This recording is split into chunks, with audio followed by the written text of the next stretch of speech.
What's going on, everybody? Welcome to the Filsinger Games Character Spotlight with Mike and Brock. Mike, I'm Brock, and tonight we're going to kick off Sudden Death 2104. We're going to talk about this updated massive special referee card and the Demons of Hydra. Is it Damon or Demon just spelled differently? In I think it's Hydrax. I think it's Damons of Hydrax now. Kind of an updated name. Okay. I'm not a big fan of the old Bendis art on these cards, any of them. hmm So when I was, whenever I purchased all these cards at once, when I was flipping through, I just thought these were new characters because they look so different than the originals. Like just in their build and everything. Yeah. But eh, same guys. And they still have the same gimmick, which it's one of my favorite gimmicks in the game. The old switcheroo, Yeah. killer bees. So we'll start off with Massive. Okay, there he Uh, is. it's, yeah, it's kind of like Massive as a bad guy or leading towards a bad guy. hmm As bad as Commander Sam is. Yeah. Um, I don't think I ever used this Massive referee card. I used the other one a couple hmm times. But Yeah. this one, I just didn't. Well, it says use this card when Massif is refereeing a match where the champions of the galaxy are fighting Sam's stormtroopers. Use the regular Massif special referee card for all other matches and unless otherwise noted on this card. Yeah, So it even tells you on this card several times, like use the other Massif card in this situation. yeah, it's because you find out later on. I know, spoiler alert, but It's only been what, 25 years? yeah, Massive was being controlled by Mesmer, if I'm correct. If I remember my Oh, lore. can't trust those magic users. No. Yeah, most of the rulings on this card are just like, yeah, refer to this the other card. Yeah, I don't think it was a well thought out process, but I think Tom was trying something new and it just didn't catch on. Yeah, well, Massive would be the best guy to referee between those two teams, though, because Omega led one team and then Sam led the other, and those are the two guys that managed him. Yeah, But it says on here he's biased in favor of same. Sam's team. So,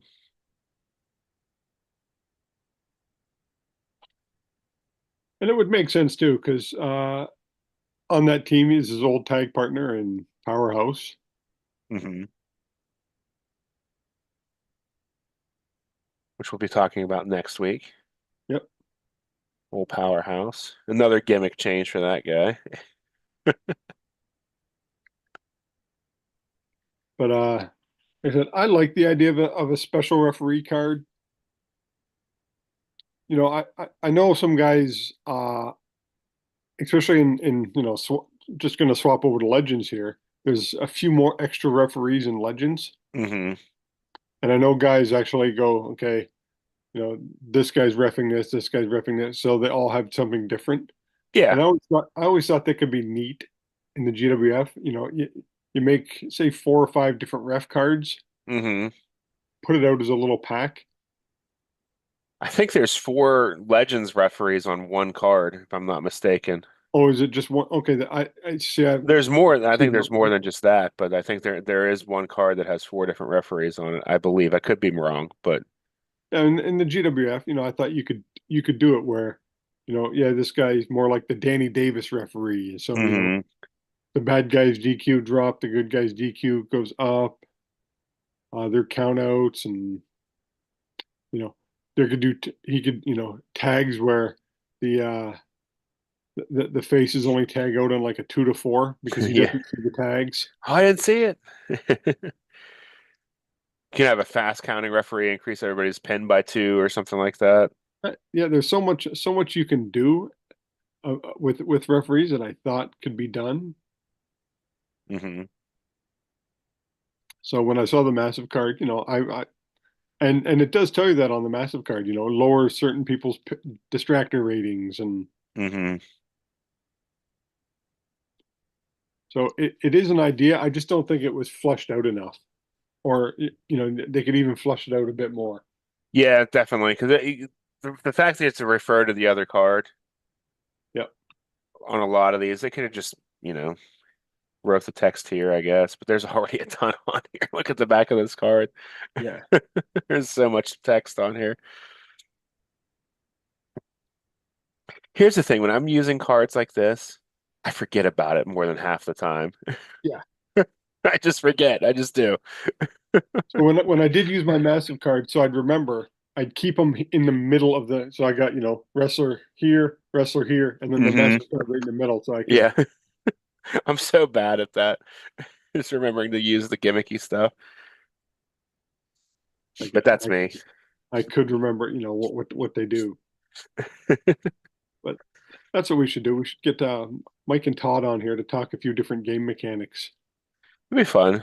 We should do that like once every month or so, just like take a break from the characters and just talk about some gameplay stuff.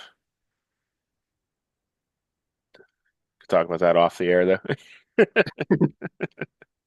I mean, I guess there's not much really you can say about this card. I mean, it's a referee card. Can't Yeah. power creep them. No, but it's just something interesting to the game that I think can be better with a little more flushing out. Yeah, I mean, it worked for what it was, but Yep, just use this one because that feud needs a powerhouse referee to keep the peace, I guess. that is true. So makes sense. I did like the idea of a giant referee. Whenever I first the first massive card, whenever I first saw that one, like that the first massive referee, I'm like, that's cool.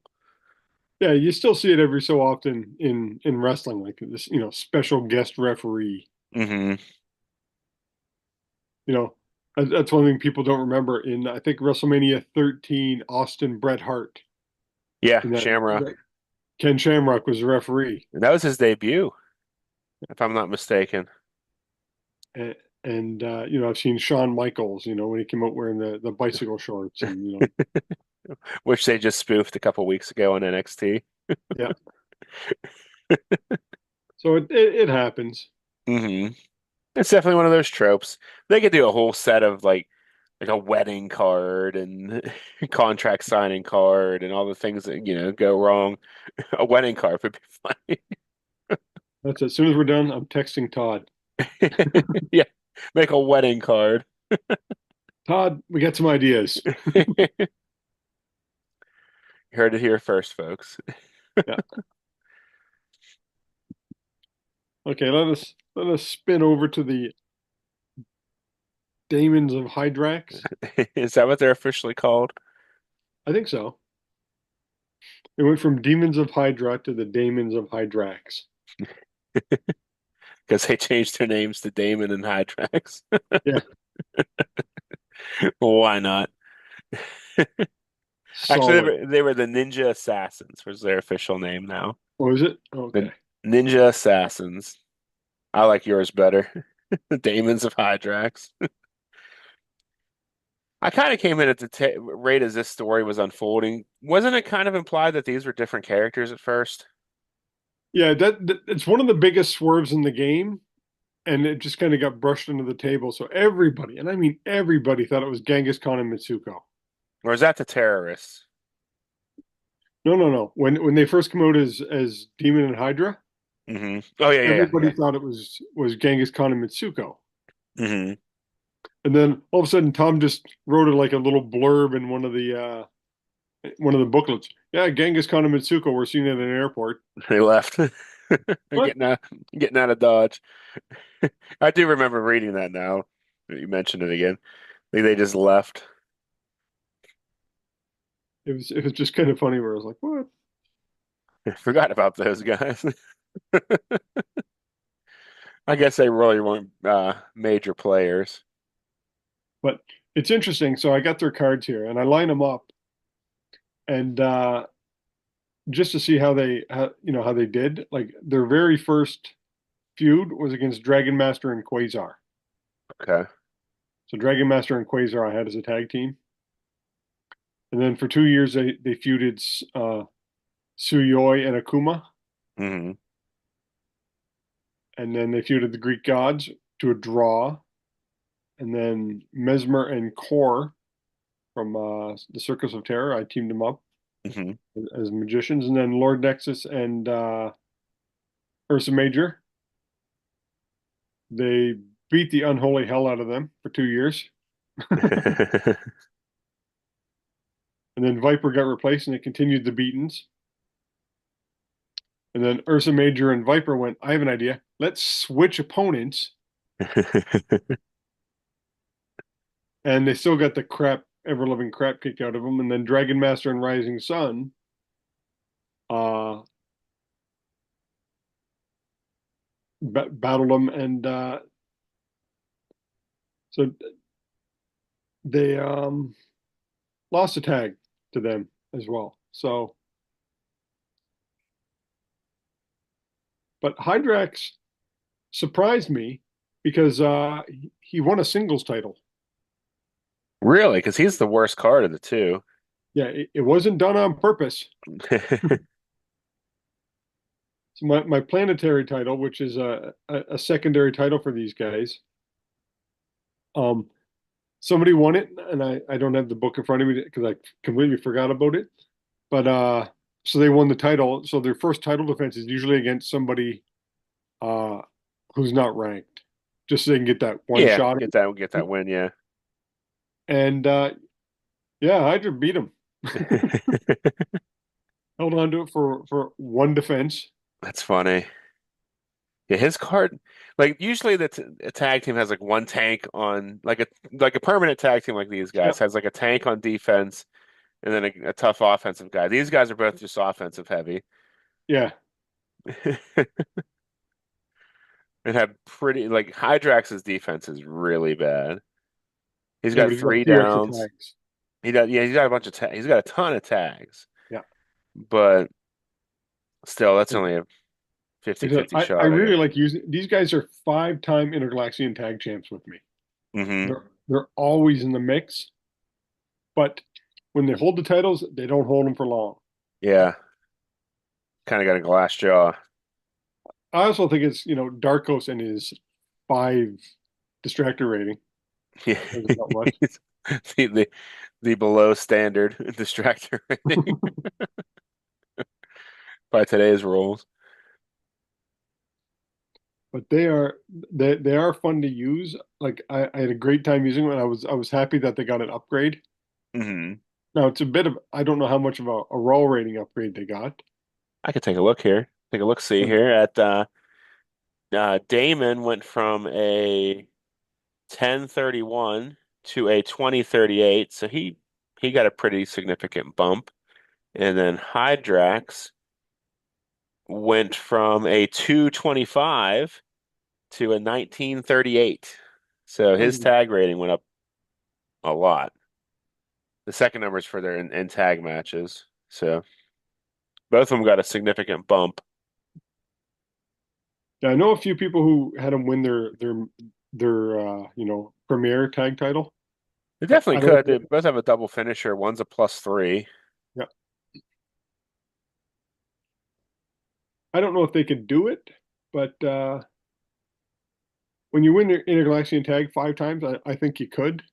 Yeah. Yeah, these guys, I mean, like you said, they're not going to hold a title long, but No. they could pick up a quick win on anybody with their offense. Oh yeah, I mean, both of them have three level 3 moves on level 2. Then the double finisher, one of them being a +3. And there's really no penalty because they both have the +3 tag. So, there's the automatic switch when you hit the tag move. yeah, The other one can do it too. So there's no penalty there. Sometimes you get screwed whenever you have the one tag guy with the tag finisher, then they have to tag out after hitting the tag move, and then you're stuck with the guy with the crappy finisher for one move. Unless you can hit it back to back. yeah. I've never played by that rule. Really? Yeah, I just keep rolling it Mm, because you got the guy pinned. You can just tag him back in. true. It's not like he's gonna hop up and I know some guys do that rule, and I'm like, that's never even crossed my mind. I think it's an official rule. It's the whole legal man thing.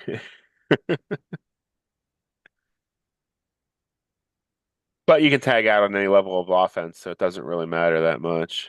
Yeah. You just have to hit that one move in between. And I think we're getting near to the end of our Bendis run for art. Yeah, no, he does the whole CPC run, I think, doesn't he? The CPC sets. We got a few of those left. So we're getting there. There's a few left, though. I think at 2110 is where Sue takes over, right? Or 2110, 2010, 20. Yeah, no, 2110 is be correct. I said it right the first time. I think that's when Sue takes over. I thought he took over earlier, but I could be wrong. I'm not sure. It might be 2108. No, 2108 was still Bendis. Oh, okay. Okay. 2109, 2109, Oh, 2109, in between those 2 years. yeah, because with Bendis, you have some hit and miss art. It depends on how much shadowing you like. Yeah. I think these are some of the better Bendis drawings. I don't like the pose on Damon. Well, if it, no, yeah, the card's got to be sideways, but he just looks like his leg is about 7 feet long. He's in a roundhouse, I think. That's a super long leg.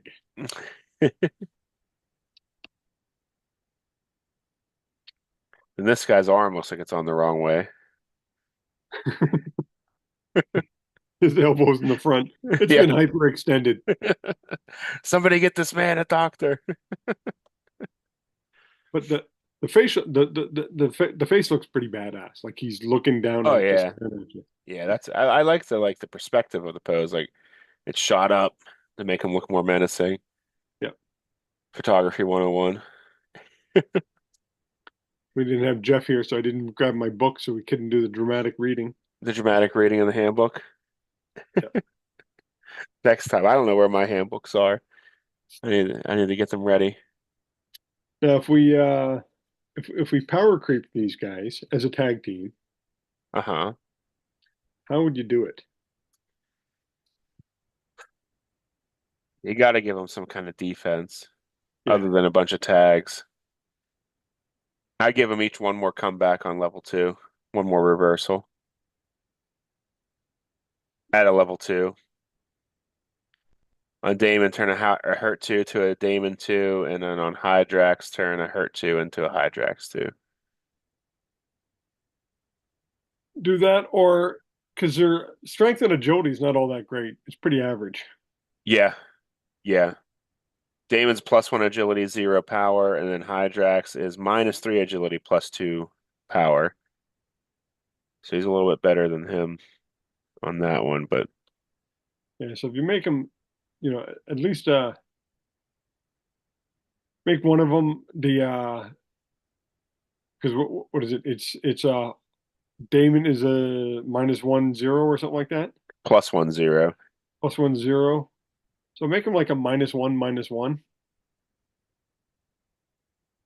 He's not as strong, but Yeah, slightly above average. yeah, and you could maybe get a few more reversals that way. Hmm. Yeah, because they both have 3 power and agility checks. Yeah, and then the other guy's got a -3, so that's pretty good. But even drop his strength to a 0. Uh-huh. They Yeah. both look pretty beefy, but you know it, that way, I don't want to copy you and go, yeah, add more names, but that's the other way to get reversals. Yeah, you get that taken care of. Because they each only have one on level two. That's pretty uncommon. Usually most people have two. Yeah, they'll have offense and defense, Hmm. Hydrax.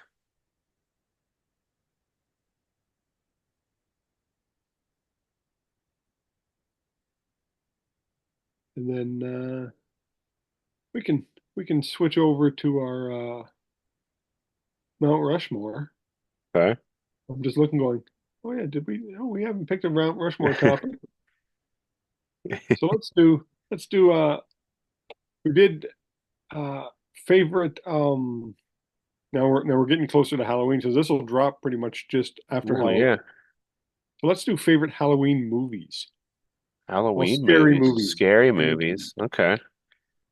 Hmm. I'll go first. Okay. Give you some thinking time. Okay. Now I'm gonna pick an old movie. Okay. I don't even remember who was in it. I just remember uh so when I was younger, every Saturday night when I lived in Tilsonburg, the TV show would have old horror movies. Hmm. They were from like the 50s and 60s. Yeah. And there was one on it called The Screaming Skull. Never seen that That one. that scared the crap out of me so bad. Like I that was the only one that I remember having actual nightmares about. Oh, here it is. 1958 it came out. I might have to check this out. I'm sure it's on Tubi. I remember it just scared the living hell out of me. So I'd put that one up there just for nostalgic because that one, it's I was 8 years old. It's 44 years later. I can still remember the name of that movie. Yeah. It's about a ghost. Yep. I'll have to try and find this. It's short. It's only 68 minutes long. Yeah. I don't remember. I just remember it being like I was scared. I don't thinking about it. I can't even remember all of it, but I just remember I was. It freaked me out. It was probably one of the first horror movies I saw. Uh-huh. And then another one of my favorite horror movies, Alien. First Alien is great. Oh, that was definitely super creepy. Hmm. It kind of Now, became more sci-fi after that one. The first one was more yeah, horror for sure, jump scares and all that.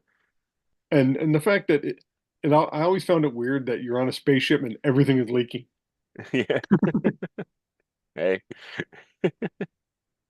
why not? And then I know some people didn't like it, but I like the original Saw movie. Okay. I was caught off guard by the guy being in the middle. Uh-huh. See, I kind of predicted that right out of the gate. And some people got it. I didn't because you'd see him breathing. Yeah. You'd see chest go up and down, Hmm. and you don't. I'm like, oh.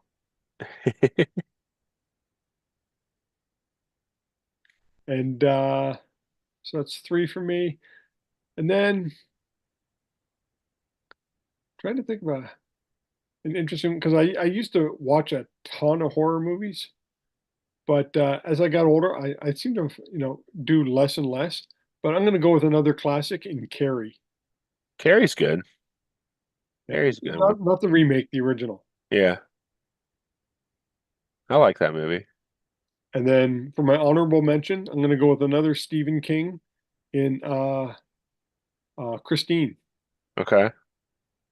Just it was neat to have a haunted car. Yeah. Instead of some kind of monster, it's a car. Yeah, Those are solid choices.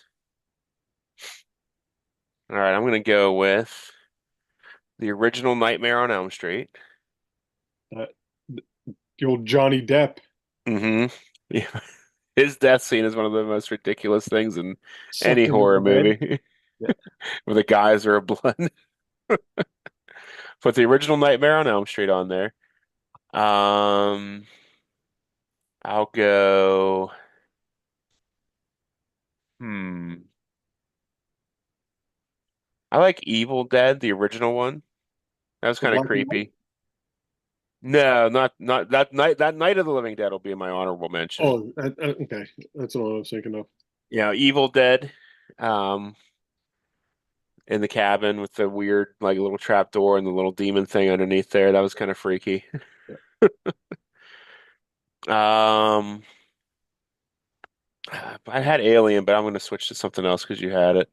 You can take it. We've had crossovers All before. right, well, I'll We say did Barry Alien. Sanders when we were talking running back. That's true. All That's three of true. us had Barry. That's different. There's a lot more horror movies than Barry Sanders in the world. All right, I'll leave Alien on there. Trying to think of more recent ones. I'll tell you what freaked me out as a child was the original Child's Play Oh, Chucky. with Chucky.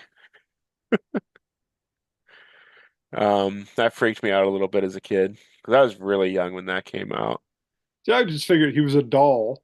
You have leverage. You can just throw him and outpower him. right? That So I'll that throw that that on there. that movie just I was like, no, I'm not believing this one. Yeah. Yeah, looking back on it now, it's just silly. But as a Sorry, Grant. I know four, you're the voice of Chucky now. 4 or 5 year old, it's funny. And then my honorable mention, Night of the Living Dead, the original one, the old black and white, filmed right around the Roger corner Corman. from me. Is it Roger Corman? George Romero. George Romero. Sorry. Yeah. And it created the whole genre, Yeah, honestly. I even have a zombie character in my NDW named Romero that is correct. from the Evans City Cemetery is where he's from. So that's where that was filmed. It's within 20 minutes of my house. So every year for the anniversary, they do a little like museum type exhibit. And everybody still alive who was part of the movie is always there, and because they were all local people, it wasn't like a Hollywood production. So it's pretty neat. It's kind of like part of like history here. So got to put that on the list. And then he did all the sequels to that too. Then there's a bunch of unofficial sequels as well. So up until he died, he was making zombie movies. Well, let's talk about. We do have a special guest coming up, Hmm. and I will give credit where credit is due. I got the idea from our friend Kevin Butcher. Uh-huh. Kevin messaged me, and he's like, "Hey, do you know what year She Devil came out for the card?" And I'm like, "It's on the back of the card, Kev. 21, 25, I believe. So come out in 2110." Oh, the Yeah, actual year, not then the game year. yeah, and so I'm like, and he's like, "Oh," and I'm like, she could make a good guess. I'm like, I Hmm. still talk to her, and he was like, "You talk to her?" I'm like, "Yeah, we still converse back and forth." So coming up in a few weeks, She Devil. Yeah, that'd be fun to catch up. Ashley, she's going to talk about the game and pro wrestling and her life in cosplay. Hmm. So just for a little bit of a change, special guest coming in. Nice. That'll be fun. That's really non GWF related. Hmm. A part of the universe. Yep. She probably has the only card of that type where it's her cosplaying as a character Yeah. that became an official character because I believe that became her update. She Devil's updated card in the year it came out. So yeah, that'll be fun catching up with her. Yep. Sweet. All right, everybody. Thanks for watching. While you're here, please scroll down to the description. Well, on your way to the description, hit that subscribe button and the like button if you liked it. 6. By the time this drops, I'll have lost twice. Could be 8 now. Yeah, probably. Let's be honest. Check out all our friends who make Filsinger Games related content, including the official Filsinger Games podcast roll up, the Legends team's Uncharted Territory, Dizzy Dice from Lee Lamprey, solo promoter from Grant Pachoco. Grant's also here on YouTube, along with Dave Little's Heartland Championship Wrestling. Brad Plays 81, Bucky 749, and after further review, I'm trying to stream more on Twitch. I took a little bit of a break after my skinathon, but I'm back now. So yeah, check that out on Tuesdays, Fridays, and Sundays at 9 p.m. Gonna be doing a little more. I'm trying to wrap up the year for my NDW bootleg fed. So if you want to catch the end of that on Twitch, I'll be doing that in the coming weeks. Check that out. And I think I'm going to do a soft reboot in the new year with that. So stay tuned for that. And Yeah, until next time, everybody, have a great week. Good night, all. Later.